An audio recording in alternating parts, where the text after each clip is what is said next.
This is the last session of the day. People are ready to fight the traffic, get into Ola, Ubers, or Metro. But we will try our best to keep it exciting. I don't know how many of you are a student of history alongside whatever tech and business you run. But I like studying, looking at pictures. And as a kid, when I was growing up, any picture from the India's Independence Day in black and white will show Tongas and some vehicles. Pictures of 60s and 70s will show bicycles. Then picture of 80s show a lot of Bajaj and that kind of stuff. 90s is a lot about Marutis. I'm going to skip some generation. Clearly, 2010s onwards is a lot about Ola and Uber. And a visual, if you put the Taj Mahal or Qutub Minar or any of the monuments in background, the pictures itself tell a story of the evolution of a country, and vehicles give a very good perspective of it.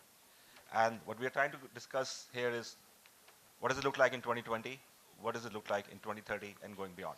Right? We heard a lot about shared mobility. We heard a lot about electronic vehicles and the other stuff coming in. A panel which we have intentionally, with all the respect, not brought in any OEM. We wanted to make sure that the suppliers in the ecosystem can give a foresight into what's happening. So Vijay, I don't know how many of you in the room heard him in the morning. He is the president for Bosch Technical Services in India. Clearly a well-known figure from the automotive and other component perspective. Joining him from a similar industry is Arjun from Varroc.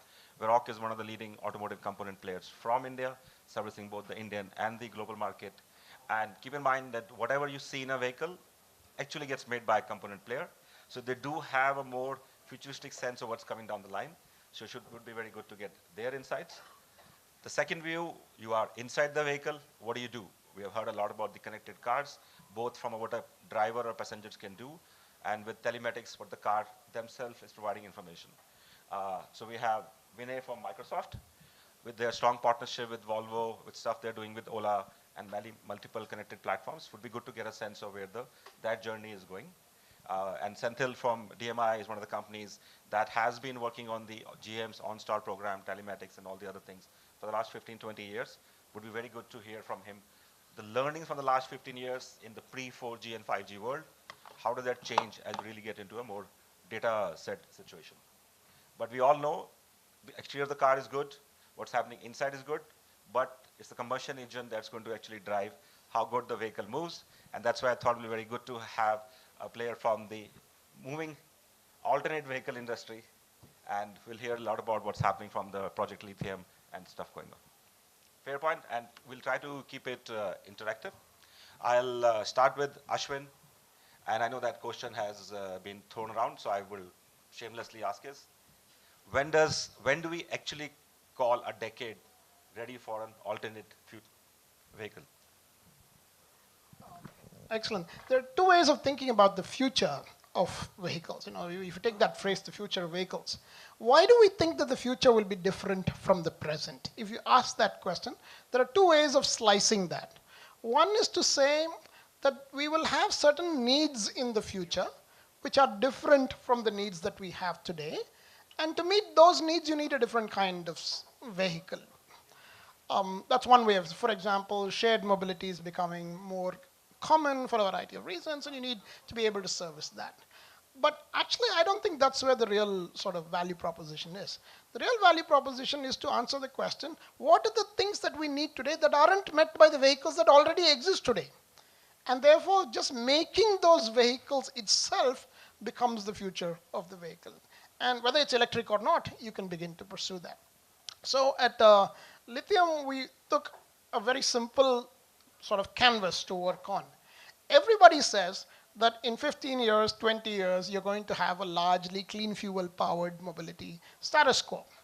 And that you will have virtually every service that is currently running on diesel, gasoline, and petrol be able to run on electricity and other clean fuel sources in 15, 20 years.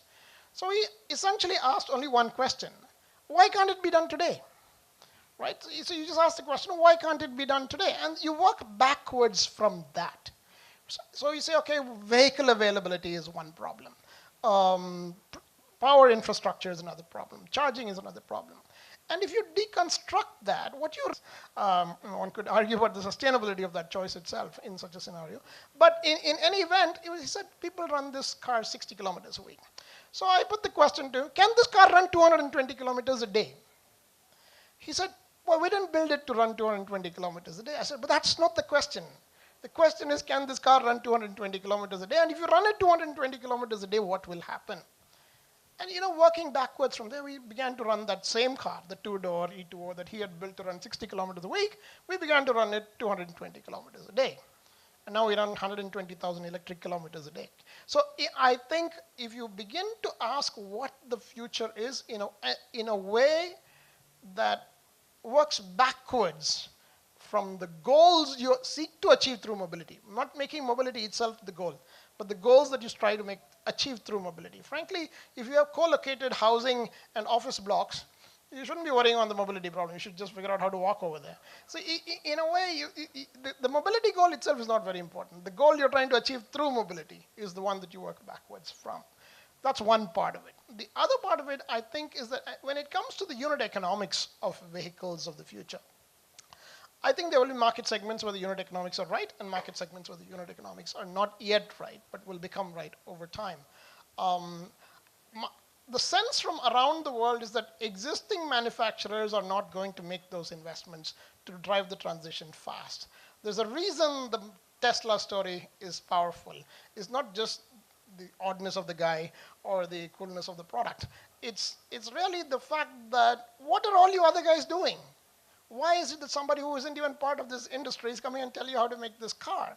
You've got gazillion-dollar companies sitting around all over the world saying, oh, well, now it's sort of the political thing that they say, right? There go my people and I'm their leader, therefore I should follow them. So in a way, that's really what's happening. So I feel you're going to see most of this being driven from the outside. You're going to see this driven by small manufacturers who pick up on modularity, and you're going to see this built by people who work backwards from the applications that they're trying to serve rather than from the vehicles themselves. So thank you very much. One of the interesting observations at least I have is that when we go to conferences like this or we read the newspapers, there's a lot of discussion around cars and sedans and stuff like that. But reality is India still rides on two-wheelers. And we'll be very interested to get Arjun's view, and being one of the leading players in the two-wheeler segment. Is the innovation almost over, or what can we expect for a youth of tomorrow going ahead? I think being a part of two-wheeler, I think in general, I think makes you very cynical about anything, really moving towards the future at a very great pace. I think if you look at really what is the engine on a two-wheeler today, I do not really think there is some great breakthrough that has taken place since the Splendor really launched back in the 90s or like the early 90s sometime. Of course, the big change that is coming now is BS6. So, with BS6, for the first time, it will be mandatory to have intelligence in the vehicle. Now, I think what that really does is, it does open a whole world of options. We already have very, very strong trends in the four-wheeler space already, around whether it is connected, whether it is, what you look to do with data science, like what we just heard before this. I think two-wheeler guys will now start looking at this very, very seriously. However, I think the one big change, the one big difference that will always exist is that because the unit economics are so tight, I think any change that somebody looks to execute, it will undergo, I feel, a much, much larger amount of rigor. And the reason for that also is if you look at the different the platforms that they operate on, they are very, very homogenized. Right today, practically, we supply a lot of electrical parts. We supply practically the entire electrical system. It is scalable almost from 100cc to a 400cc. There is very, very little change that takes place. So when they look to bet, they bet on the entire product portfolio, because that's what they need to do to ensure they're able to hit unit economics overall. The flip side of that is if there really is value proposition, because the economics are so tight, potential 5 rupee value proposition has the potential to be a game changer. So, okay, being very generic, etc. But I think that's my broad view. Vijay, will be very good to get your insights on the same, both looking from the global landscape that you operate in, any learnings from that, any learning specific for India. And second, and I'll state the question here also, in other industries, we do see some efforts being made for the existing players to work with the startups in some way, shape, or form, whether it's the accelerator or whether it's XYZ fund. Somehow in India, we've seen pockets of it, but we don't see a lot of auto tech as an angle being pushed by the traditional players. do we foresee any changes in that so that any startup guy sitting in the room out here can get some positive attitude from that? Yeah, yeah. So one of the things you could look forward to is joining the Bosch Accelerator program as a startup. If you're a startup here, we have maybe this is the second round of accelerators working in it. It doesn't have to be necessary. Bosch does 60% business in automotive, 40% is non-automotive. So that's a big one. Bosch is 80 billion euros roughly. So it's a big business, which is in white goods and many other things. So if you're a startup of any kind, you can potentially fit into Bosch. And I think there is, the way I said in the morning, there's a huge play possible today than 10 years before for every company that can create value for the new segment, which is the connected mobility, which is the shared mobility, and so on. So there's a huge play out there. You need to get your assumptions right. You need to get your experiments right. I call startups as some different kinds of experiments that you play with. Instead of saying it pivots, you need to get your experiments right, and then you are there in the market. So there is huge opportunity out there for the next few years, in India for the next 10 years at least. Yeah. Senthil, will be very good to get your insights of the learnings that you have from the connected car and telematics from the non-Indian market. India is still in a very infancy stage. We hear about companies trying to do telematics, whether at the startup or at the bigger level, whether the price point or the value proposition that is being offered hasn't really hit the sweet point that we see a lot of people using. Would be good to get your insights from both from the technical perspective, as somebody as a startup or an existing corporation thinks from it, from the data privacy, all the modeling and others that we heard. And second, there's a lot of talk about the commercial vehicle category, maybe leapfrogging, leveraging telematics, and would be good to get your insights. Is that the sector that's going to lead India from a telematics angle? Yeah, I think from a learnings point of view, right, initially when we started, it was more of a vehicle-related stuff, and it's moving towards customer-centric, right? Looking at customers from sales, purchase, and vehicle usage, understanding the preference and giving a personalized experience, right? So it's getting more customer-centric view. And then it's service-focused, right? Once the vehicle is delivered or like customer purchases the vehicle, ability to like provide new features to the customer, like over-the-air update and stuff like that. It's getting into too much of that service-focused. And then like this more partnership model we can see, not just OEM themselves can deliver all the stuff. So it's getting a lot more into the partnership model. And then talking about the privacy and security, I believe high level, right? It's something similar to a cell phone situation, which app can send which data, customer providing capability for customers to temporarily turn off or permanently turn off the data, or even anonymizing the data, right? I think Europe GDPR standards is coming up really good. Most of the people, I believe, will adopt. And there is one version for connected car also. You can take a look and figure out. But all the above that I mentioned, right? It's something similar to a smartphone-related stuff, customer-centric, service-focused, privacy and all the stuff. From a vehicle point of view, at least one point which we worked on more is like OEMs also provide safety and security feature, and like 6.9 requirement and stuff like that.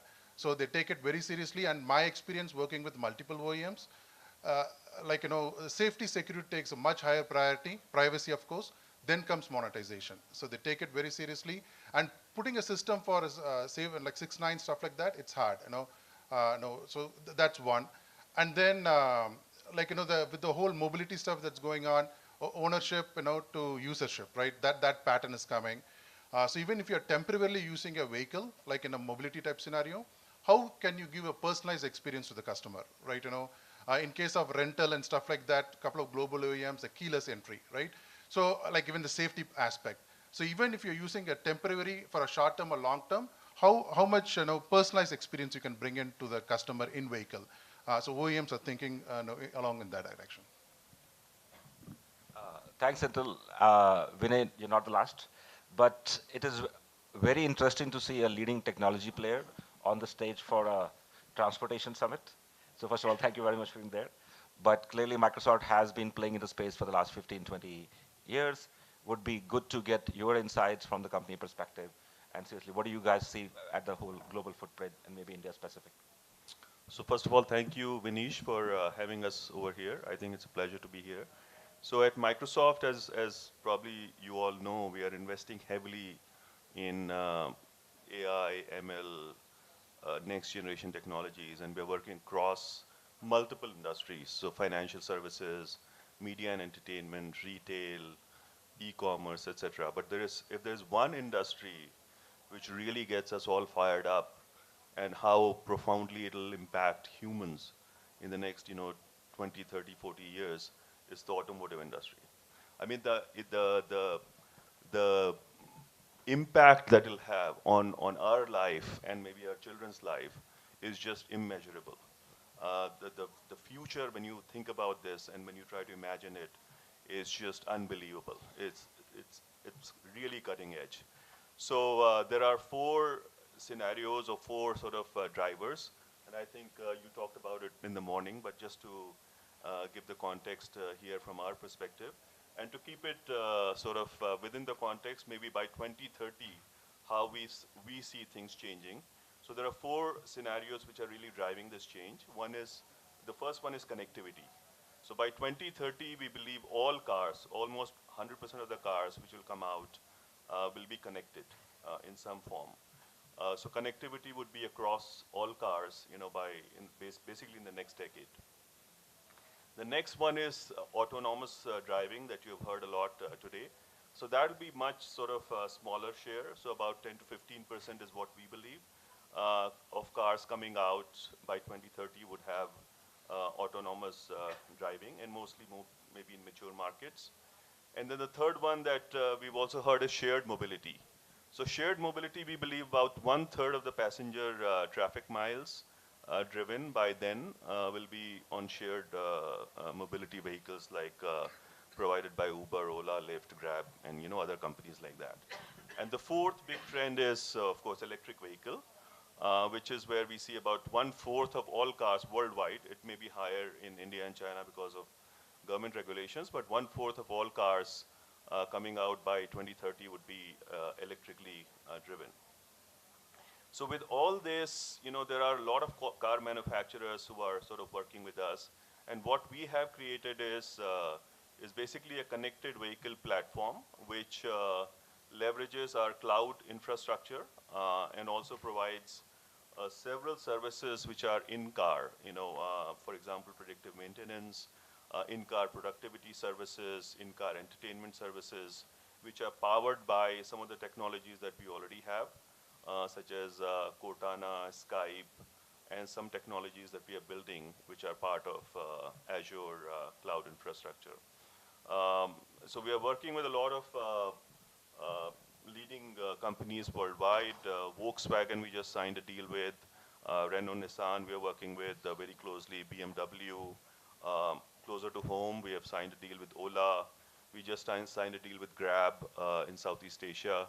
So there are a lot of companies who are sort of thinking about this future and trying to figure out what their future would look like for their businesses, and working with us for enabling those services inside the car, as well as getting more data out of the car. Thanks, Vinay. I'm going to flip the side and now speak like an entrepreneur or an investor in a startup firm. And so there's some questions, maybe tricky, but it will be very helpful, and I'm going to throw it to the panel as we go along. So Bosch has remained private for many, many years. that's okay. So generally, if you're a startup, especially in this automobile sector, you look at the regulatory environment and you think, oh my God, this is just another, pit hole that I have to look forward to. But at the same time, sometimes the regulatory framework offers you an opportunity that others skip over just because of the hurdles that it incurs. So I would like to get the panel's individual viewpoints based on what BI6, other regulatory stuff that may be in the horizon over the next 5 years that you think may be something opportunistic for an entrepreneur to think about. And this is open to. It's a straight technical question for a Bosch guy. So what I tried to describe in the morning, the BS6 itself throws a lot of challenge for single-cylinder diesel vehicles, let's say, and therefore the opportunities are there to change or switch to electrification, and that's probably better and use what Ashwin is providing than do something else there. So this is one. The second is you have the anti-lock braking systems which will come in the vehicle stability programs. These are, so if you look at how Western world went about making safety of, first of all, the person inside the vehicle or driving the vehicle, and even gone ahead and described the rules for safety of persons outside. In fact, in India, the amount of deaths that happen on the roads, it's actually literally the guys outside are dying more than the ones inside, because the car is still a 1.5 ton, 2 ton kind of a vehicle, 1 ton onwards, and that's still safer to be inside than a 1 ton impact somewhere else. But then there are rules which will come around saying pedestrian safeties and so on, and these exist, the technology exists, so it's coming one by one. So braking systems, vehicle stability, is connectivity as a must. So if an accident happens, the automatic call should go to a call center or to a hospital, and you can determine the injury based on the kind of vehicle speed. So this is available in latest technologies. So what kind of injury would have happened to which passenger, because the vehicle also knows how many passengers are sitting inside the vehicle, and all that data can be sent without any manual intervention to the hospital. That 4 people were sitting, 1 guy is hit on that side and 1 guy has a severe hit of this kind, just by data analytics. All this is possible and available today, and all these will come step by step in India, because that will be most important for saving lives. I mean, safety would be one of the first ones, and everything driving towards safety. So that's one angle I took, but if anyone wants to add.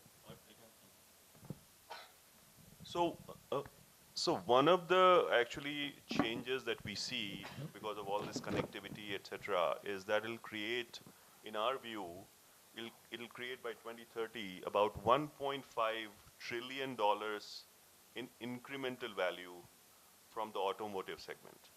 When I say incremental value, meaning that today, they basically sell the car and that's it. After that, they hardly have any relationship, the car manufacturers, with people who buy those cars.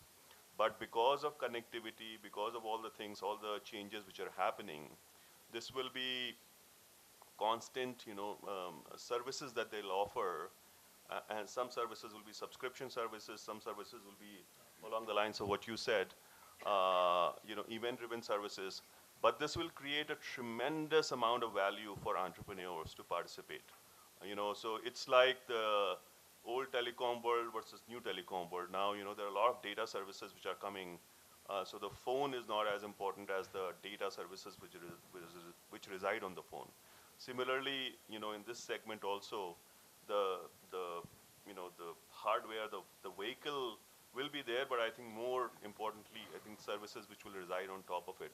So there'll be a lot of opportunities for entrepreneurs to think creatively in terms of what services to offer through these connected cars and create value for themselves.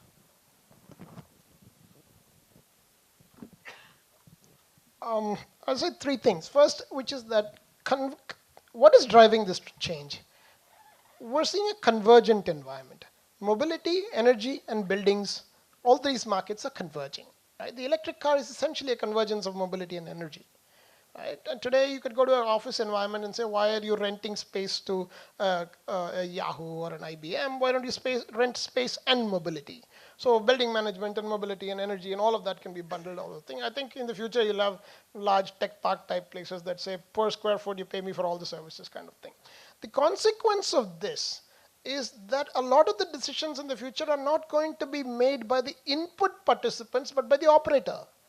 Ultimately, I can look back over my shoulder and decide whose charger to take, whose wheel to use, and whereas those decisions were historically made by OEMs, right? So that is changing fundamentally. And this will be true in the regulatory space as well. I'll give you an example. For electric powered mobility to be sort of really widely adopted, you have to be able to share power widely. Today, there is a monopoly on power distribution, licensing with DISCOMs and things like that. So they're forced to break it down because the only way you can get power sharing is if you say that anybody can be a power vendor, anybody can be a power trader. If you say you have to have a DISCOM license to do that, then you start to slow down those kinds of things. So this convergence is one part of it. So you should expect regulatory interventions to come from energy, regulatory interventions to come from vehicle shapes. I'll give you another thing. There's no reason why an E2O vehicle cannot be used as a light cargo vehicle to drop off, for example, let's say couriers. But the law today is that you have to be a cargo vehicle to be, other than two-wheelers. A four-wheeler vehicle has to be a certified cargo vehicle to do even courier service. These are all obstacles to actually to really making sure the shared mobility emerges in a significant way. And these will all get impacted at some point or the other. The second thing I want to say is that modularity will become important.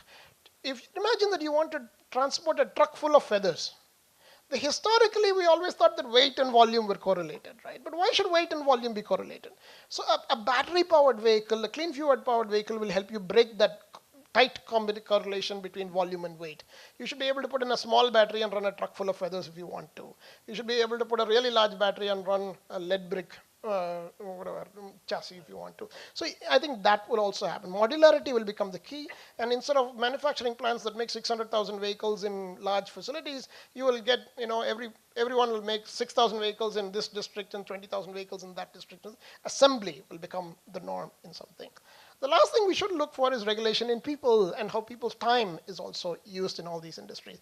The reality is that too much of the mobility industry today is sweating people to make money. The typical Ola and Uber drivers driving 14 hours and 15 hours. That's fundamentally not even decent. And I think if we expect to build scale out of those kinds of gives from people at the bottom half of the pyramid, then you're basically not really preparing yourself for the next thing. Efficiencies through formalization should allow people to make a decent livelihood in 8 hours. And if you crack that model, you'll get this $1.5 trillion that Vinay was talking about. Until you get to that stage of providing reasonable livelihood for large numbers of people through innovation, you're always going to be struggling uphill without that regulatory piece also coming in. Whether it comes in through regulation or even companies can voluntarily choose to do those kinds of things if they want to. When we started doing a two-driver model for our vehicles, everybody says two-driver models will just lose money. But it doesn't lose money. And the reason it doesn't lose money, just to sort of give you an example, is sort of, if you think about it, if the first driver drives 14 hours, in a day you can do only one livelihood with the car. If the first driver drives only 12 hours, you can do 2 livelihoods with the same car. So you have to actually think about it as from a combination of innovation and human dignity as well. And if you combine those things, you can actually create new solutions. I think I'm quite possibly the only non-engineer over here right now, so I'll attack this from a very non-engineering. Okay, definitely speak like a bit of an engineer though. See, I think the way I really think about it is, I think if you're a startup, you really need to look at what is the business model of the vehicle platform that you're really looking to target. Now, when I think about, let's say, the overall, business model, or let's say the overall value chain of automotive, everything with the exception of after sale, I think is relatively already kind of very defined over the last 100 years. And I think if you try to take that, you will be able to get that only after a lot of kicking and screaming, like from whoever incumbents are today. And also, let's say those incumbents also have significant amount of scale. Now, having said that, there is stories that are counter to that, like Tesla, like I think hopefully maybe Ather also one day. But there is also many stories that are not counter to that. For every Tesla, there is 10 other guys who have had complete failure. So I think if we talk about this $1.5 trillion that we're talking about, I would definitely say that is really the space. That would really be the space to kind of target, because that's where anybody would start on a relative, maybe not even completely equal footing, but the footing is the footing is much more equal than what it would be anywhere else. If I was to take it to the next level, even within, let's say after sales space, I would again look to really identify what does not require you to have change in consumer behavior. Now, the reason I say this is, for example, you could have the most, killer application that makes the most sense. Now, I mean, I think this might be a little controversial, but there's I'm fundamentally a little bit bullish about the idea of level 5 autonomous driving. But to really make that happen, even if all of the commercial aspects are in check, all of the safety aspects are in check, everything's in check, we have to fundamentally change the world's opinion of what a road looks like. And I think that that is always going to be a challenge, right? That is a challenge that is not a business challenge. That is a challenge that is not even a political challenge. I would say it is a challenge that is maybe an educational challenge or something like that. And I think those are always, of course, it's a very high level generic kind of example, but I think it boils down in many different ways. The other aspect on the after sale also is, I think, a minimum that you should look to have is that application must still fit into the overall, let's say, value chain, or must fit into the business model of that specific decision for a customer, even if you don't have to change customer behavior, right? You might be able to save 10 liters of fuel for someone, but if it is going to cost you more to save that 10 liters of fuel than what 10 liters of fuel practically means on the road, again, I think we're on a path to nowhere. Now, I don't mean things like, EV, etc., because there is genuine belief and there is genuine ability to get around that and be able to hit the right kind of business economics. But, of course, some level of practicality, I think we should always be looking to drive. So, Good payments, yeah. Regarding the value-added use case in that angle, right? Since we are working with OEMs, various OEMs, the way we see it is, in fact, few months back, we did analysis listing out all various things we can do. I think the list came up to 100. High level way we categorized, right? There is a retail segment, right? The retail customers, location-based services, e-commerce type applications within a vehicle. And then, the convenience part, also connecting car to home, home to car, Alexa type integration. And also, one of the, the capability of the vehicle configuration, one part I read recently from Tesla, not recently, maybe a few months back, is the location-based suspension system, where based on the location you can adjust the ground clearance level. So the capability that vehicle can do, configuration capability, it's really amazing. So retail segment, I know a couple of people touched on various topics. So that's one segment. There are a couple of use cases. The other segment, at least from OEM point of view, is the fleet part. Either they partner with third party, or they develop their own services for all the fleet stuff, fleet management, vehicle utilization, all the mobility related stuff, right? Utilization, the driver behavior, fleet driver behavior, and so on. There's a fleet segment, right? And then the data they collect, they also use it for internal purpose, like the product quality. And then they can look at some early warnings and do over-the-air updates, save some cost on the warranty, recalls, and the early warranty deduction, stuff like that. And the other part is, data sharing, right? Data sharing with, insurance company, usage-based insurance, with the dealers for dealer maintenance notification. And even in case of EV, the smart grid integration, when the car can charge, not charge, and stuff like that. And also aggregating this data and then sharing with the smart city type thing, right? The whole traffic situation. So these are the at high level 4 categories. At least we can break in different ways, but this is how at least we are saying it. And this is going to be the last topic, and we'll open it for questions. But this is a personal question from my perspective. Imagine if you are a truck driver in India, and you somehow, maybe I feel it, you somehow feel that the whole technological or the logistics evolution has left me behind. I have a much better smartphone than what I had 10 years ago. When I go home, I can download the movies and do a lot of different stuff. But my truck, my cockpit in the truck is still the same that it was 10 years ago, 15 years ago. I'm not saying small improvements have not happened, but not to the scale where it has happened, let's say, in school buses, where it has happened in metros, where it happened in our personal sedans or cars, right? So if I'm a truck driver, I was the guy who was driving the most on the roads 20 years ago. Do I have hope in the next 10 years that yes, maybe not to the US or the German level of truck where, I don't know how many of you have seen, the cockpits there are like the airlines cockpit. Do we foresee a better connectivity for them? Do we foresee a better telematics for them? Do we foresee a better safety features for them?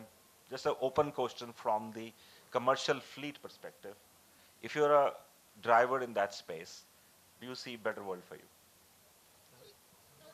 And again, open to the whole panel. Yeah, I'll make only one small observation. I think the lack of fair regulation has effectively hurt the guy who is lowest in the pecking order. That's really all it is.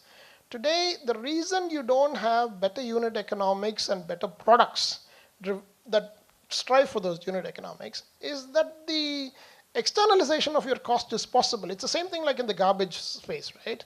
If you can throw your trash in your neighbor's house and just kind of forget about it, there'll be a set of people who will do that. Today you can say, look, there's a law about what a truck should look like, but I can overload it 3 times over and go through a government run toll booth and nobody will ask the question, what the hell are you doing driving this kind of thing? Or I can, essentially the fact of the matter is, because we've looked the other way from even asking what is a truck, and we said anything that has like 6 wheels and has got a few things that it's carrying on its back is a truck. So that's how the industry is running. Once you start enforcing the law properly, you will get enough room in unit economics to serve the driver also. Today, the law is not enforced properly at all. And so the people who can do this, MAN, for example, decided to move out, right? Scania decided to move out. People are deciding to move out because they realize that it's not a level playing field. And until you get a level playing field, you won't get the formalization that can serve the actual service provider. So just want to add the positive side of it. So what happens typically is unless you are a driver, you will not feel this. The torques have changed. So we get higher torque on your pedal than you got 10 years back. The truck is able to seriously climb very easily any kind of bridge. Earlier when, 10, 15 years back, you had to actually, in fact in the ghat sections, I don't know if you have traveled, there are temples. So we had to literally pray whether this bus or truck will move the ghat at all completely or not. You can pray still, but that's not required anymore because everything has a sufficient torque at sufficient height. In India, it can also, on that, what is that, Kardungla Pass or whatever is the highest, pass, highest motorable road in the world. There you can drive naturally aspirated engines. So from the engine standpoint, from what doesn't meet the eye, so on the eye there's nothing that has looked new, but the engine is new, the torque is available, what you need, and there are better features because of Bharat Stage 4 and so on from a pollution standpoint. It will come to Bharat Stage 6 also, it will have better environmental features. Now, if you look at the truck should have an entertainment or something, these are debatable issues. I'm just giving a different view. What you said is valid, what you said is valid. Just to give you a different view, that in Europe itself, they are trying to reduce what can distract a driver. There is a driver distraction based rules coming in. And therefore, my view is to look at how to make mobility better and simpler or safer than to have gadgets which will make it as a fantastic 5-star truck and you have 5 movies you can watch at one time or something. That's not required. So just this dimension, I want to make it just as a different view. Yeah. At least, from a trucking, right, all the fleet management part, I think that problem is closely solved. And from a telematics point of view, we remember seeing one use case where one of the transmission manufacturer, he was offering, all this fleet of trucks or buses, if you're going to deploy it in like a hilly station versus, maybe it's a place where snow, he can configure the tech specifically for that, based on that location where it's deployed. Or even if you want to move the truck from one location to other location, and if it needs some additional configuration, he was even willing to offer like a subscription service, how we can do it, stuff like that. Regarding the driver part, at least my observation, mainly from a global point of view, anything they want to like autonomous, automate, the truck seems to be the first candidate for that. Highway, it's easy to solve problem, at least compared to the retail commercial vehicle or automating it. So yeah, for future of driver, at least I'm saying it will be automated, at least from a global point of view. That's my observation. Yeah, no, again, if I think about it from the point of view of the average truck driver, I think the more data you have and the more knowledge you have about how different drivers are performing on the same vehicle, I think this is only going to lead to an improvement. I mean, okay, I think the life of a good truck driver is going to improve dramatically, because if I go back to the last point I made around business model and consumer behavior being a potential deterrent to tech sometimes. I think the great thing about any commercial vehicle or fleet management, etc., is that consumer behavior is very, very predictable, and there's only one focus for consumer behavior, which is okay. We have to find a way to make, for lack of a better word, make the lack of a better phrase, make the most money. Now, I think if you have, let's say, if you have data to be able to effectively say what truck driver performs better and why, I think truck driving today, I don't think is a very HR heavy kind of place today. But I think you have those first level aspects of that, and I think once you have those first level aspects of that, then yes, you will want to take care of your best drivers, and you will want to give them a lot more of they want. So I think, yeah, for sure. I think with the right applications, yeah, for sure. I think truck drivers, I think their lives should improve. I'll just share one anecdotal and then I'll open it for the audience. Some of you may have read that in China, between Hong Kong, Macau, and the mainland China, there's a new sea bridge which is 55 kilometers in length, goes totally over the sea. So which means any truck or any vehicle that gets stuck is going to bring the whole traffic to a standstill. So what the local government has done is install cameras at different points which detect the yawning movement of a driver. So you're not waiting for the driver to go to sleep. You are trying to predict that based on these many yawnings in this many frequency, the probability of a driver going to sleep is that high, and certain actions can be taken to make sure that he or she does not go to sleep. So before we summarize, so let me summarize from it and then we'll open it for questions, right? The point we all wanted to drive is that as we started in the morning, as Shah Rukh Khan says, picture abhi baki hai dost. Right? A lot of stuff has happened in the automobile and the logistics space in the last 10, 15 years especially, and almost everybody in the room is a beneficiary of that. But it's going to be an exponential, really exponential stuff coming down the road, because the basic infrastructure of having things available, business models, regulatory, people willingness, big corporate willingness, startups taking risks, venture capital, PE capital, I mean, of all the sectors as investors we have looked in, this is one sector we feel, man, this is the prime time to be in that space. Doesn't matter whether you're a startup or whether you're an established firm, because what I can guarantee, 10 years down the road, the infrastructure, the automobile industry in India, or what you see on the road, is not going to look at what you look today. And I think it's up to us collectively to shape that, not just copy the Western models or Eastern models, because China is not to the East, but make our own models, and that we can only do collectively. With that, we'll open it up for questions and thoughts. Please.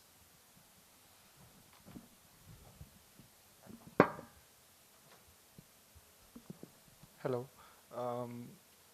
Considering the global presence of all you esteemed speakers here, and the technology that is at your disposal, I just want to understand what can we do to avoid the accidents because of some really stupid drivers.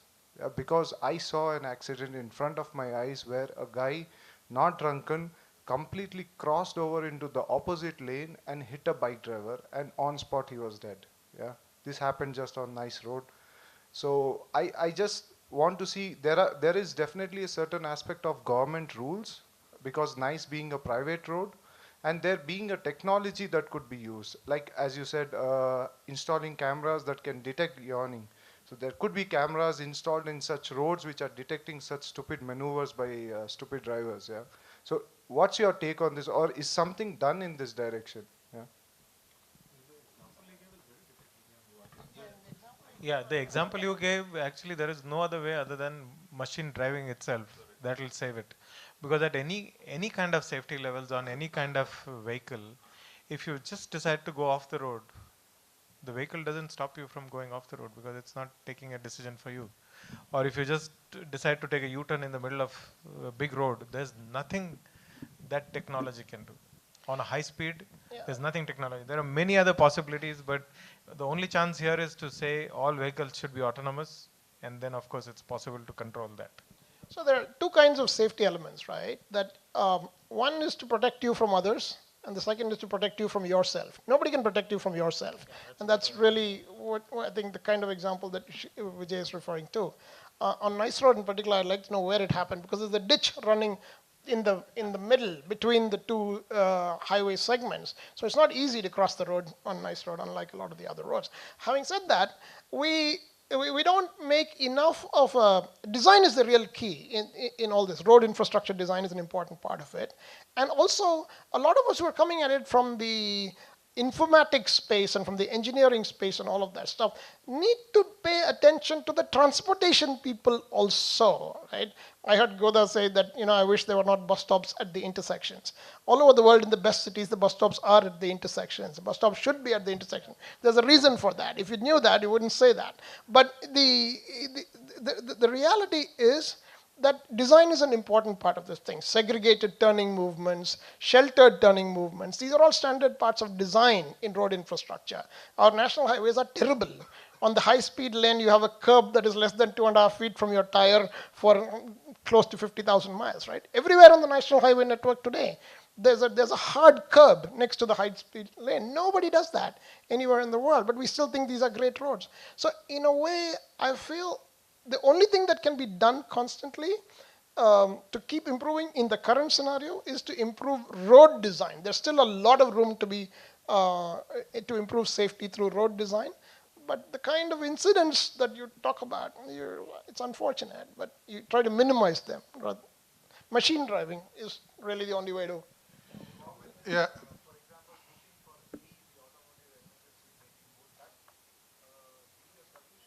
It's machine. Yeah, at least from my point of view, right, since you talked about technology, that situation, I don't know whether we can help that particular guy, but at least there are certain things we can start, like available, we can prevent it. Like, for example, right, starting from driver scoring, right, driver behavior scoring. If he's getting a report or is, like, I don't know, like age factor, all those are there, looking at the driving scoring report will help them kind of good drivers, right? That's one.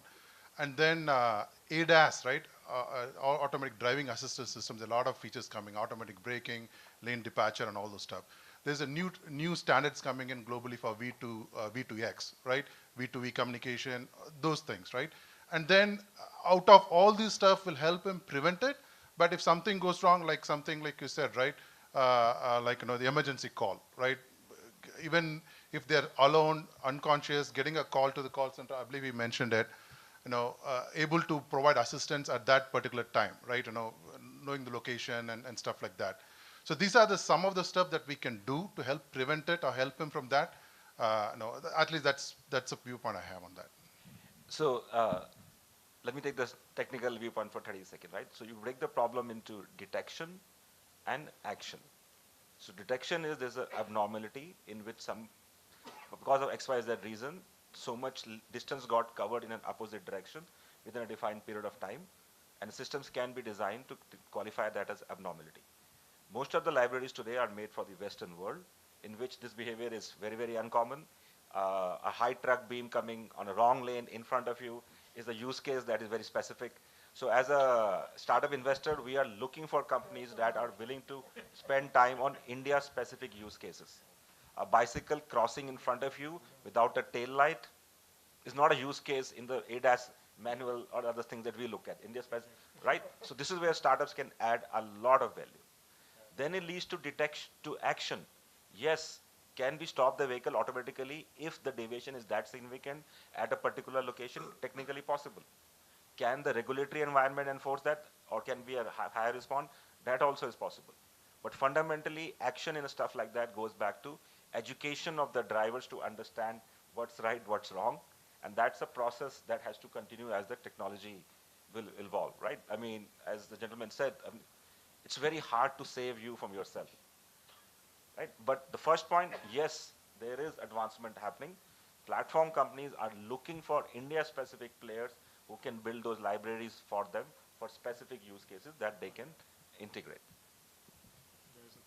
Yeah. My question is on the connected cars. So one example you told is if there is an accident, then you can immediately connect to hospitals and then call them.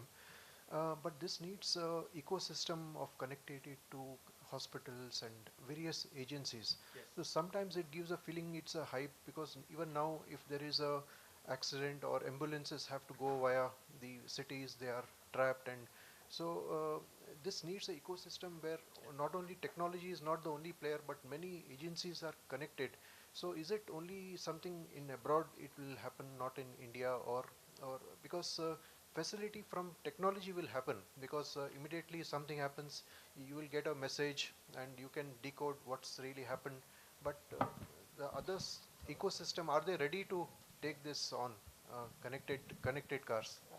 At least my observation, in global market, right, mainly US, there are two models, right? One is vehicle directly calling the 911, right? And like something similar to 108 here, right?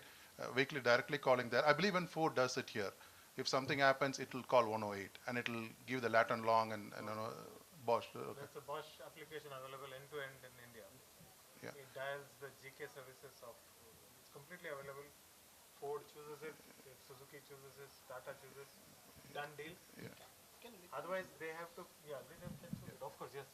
So, basically, if you get a policy that it's a mandatory thing for cars to have a call service, then everything is in place in India. It's in place, as you were saying.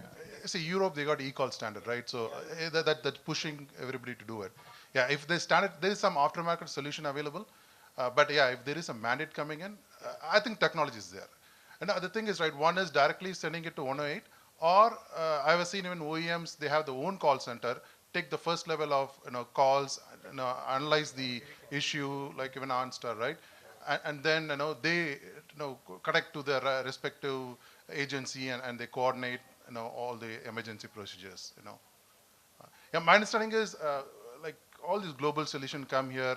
The solution is there, right? Standard, if it's come, it'll be deployed. If you ask me, it's not even very complex to do.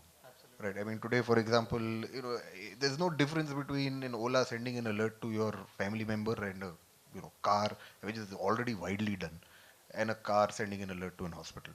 Right. If I really understood your question, it was more about how will the hospital respond. I think that definitely not my area of expertise. Let me talk about it, because I tried this. I built the traffic control room for the police some years ago.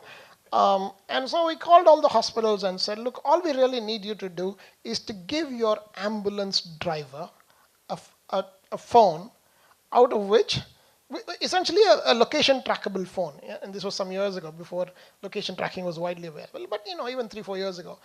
Even today, the hospitals are not willing to invest in it.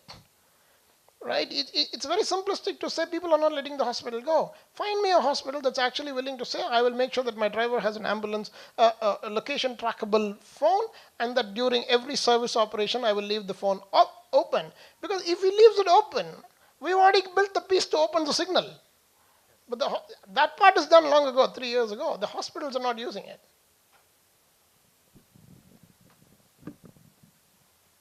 Yes, please. Lady in the back.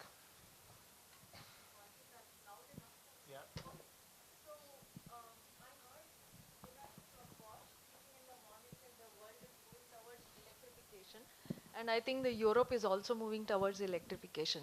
Now, my question is, and according to you, India, that is the way forward, and Indian government, at least in hints and across summits, is making that electrification is the way forward.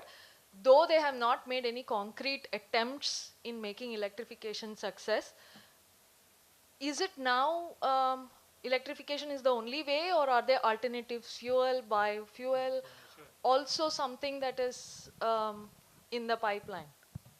Yeah, so what I said in the morning is there's a very big and quick opportunity to meet BS6 for smaller vehicle, light commercial mobility, which is the single or two-cylinder diesel engines. Instead of going to BS6, because that's a expensive route, maybe OEMs can choose to go to electrification, and that's an opportunity today. Now, I also mentioned in the morning that electrification, the biggest problem comes is if the bigger vehicles start to get electrified, then do we have so much availability of power on one hand, and is it really green? Because our generation of electricity is from coal. I think some 80 odd percentage is from coal. So these are fundamental questions which need to be answered, and there's a solution available in the longer run. We can have hydrogen-based fuel cell with electric vehicles still. So it's an electric vehicle, but not run from battery, especially the large ones, the huge trucks and the buses and so on. They could run through hydrogen, but then you need to have the ecosystem built, you need to have hydrogen creation. I mean, somebody needs to put it in the cylinders, make it available. So that's a long-term view, not right away. it's not going to happen. But right now, if you leave the passenger cars and heavy and mid commercial vehicles out, there's a good opportunity to do electrification now. And in fact, what Ashwin does is exactly that segment, or rather to start with that segment, there's a good opportunity and therefore we should do it. If you have any comments on I think obviously out of the gate, the electric vehicle meets the future standard. So in a way, you have the advantage of it. But to solve the only thing I would add to what you said, Vijay, is in terms of the source of power. I think that's also changing. We are going to see more decentralized generation and consumption of power. The grid will change in nature. It will not go away, but it will change in nature. We're starting to already experiment with rooftop charging, on-road charging, bus stop level charging, pantographs, and all sorts of things. I feel the real opportunity in India in all of this space is to prove by doing. That's really the opportunity. If I would summarize what's possible, I would say to prove by doing is possible. And the reason it's possible is very simple. The greatest advantage of a clean fuel powered vehicle is that it costs only about 1/6 or 1/7 of a diesel vehicle to run. For 55 paisa per kilometer, you can run an electric car, which means that is why lithium service is profitable today. Today, with today's electric car prices, lithium will beat the pants off Indica, right? And imagine that as the unit economics gets better, really there's lots of slack from a business perspective to prove by doing. All we really need to do is get into it, start doing it. But you must do all three things. You must do informatics, you must do engineering, and you must do operations. It's that combination that will drive the transformation. See, between electric vehicles and normal fuel-based vehicles, autonomous, it's easy to implement autonomous feature in electrical vehicles because it by nature its control is very easy. In fuel-based levels, right? Yeah. Autonomous is 1 to 5 levels of automation. So until level 3 automation, it will not have any impact in my view. But level 4 and 5, you could control features are all very easy to implement and much better. Yes. Compared to fuel-based vehicles. Yes, but the fundamental thing is vision. Vision of a human being versus a vision of a computer. And everything stops there, right? A computer to have a vision at 120 kilometers an hour, 150 kilometers, in Germany 200 kilometers an hour, people drive that. For a computer to figure out whether that's a cat running on the road or it was simply a Coke bottle fallen down or whatever else, it's not easy. These problems are not solvable. Assuming that factor is taken care of. It is not possible. No, I'll tell you why. Okay, go ahead. No, yeah. Theoretically, we'll assume. But electric vehicles are much easier to, you can implement this autonomous features in electrical vehicles much easier. No, but that's not much simpler compared to fuel cell. But fuel vehicles. I don't see the reason. If you divide the vehicle into 4 segments, say powertrain is one segment. You are talking of power. Say what is powering the vehicle? That has nothing to do with how I power the vehicle. I'm talking about the entire system as a vehicle as a whole. No, okay, I think the point that can be made is that software-driven systems are more amenable to intervention, whereas that point can be considered, but it has nothing underlying that to do with diesel or electric. Yeah. I think it will be good to carry on the conversation offline. I don't want people to get stuck in traffic.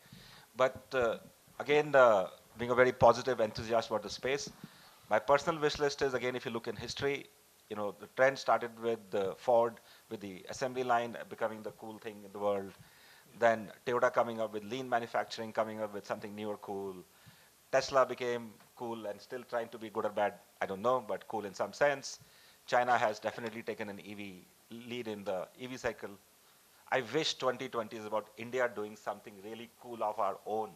Because in every other sector, we have learned from others, but we have Indianized and put our own stamp. And that's the wish list, and very, very much from the bottom of my heart. Thank you very much for being a very patient audience. Thank you.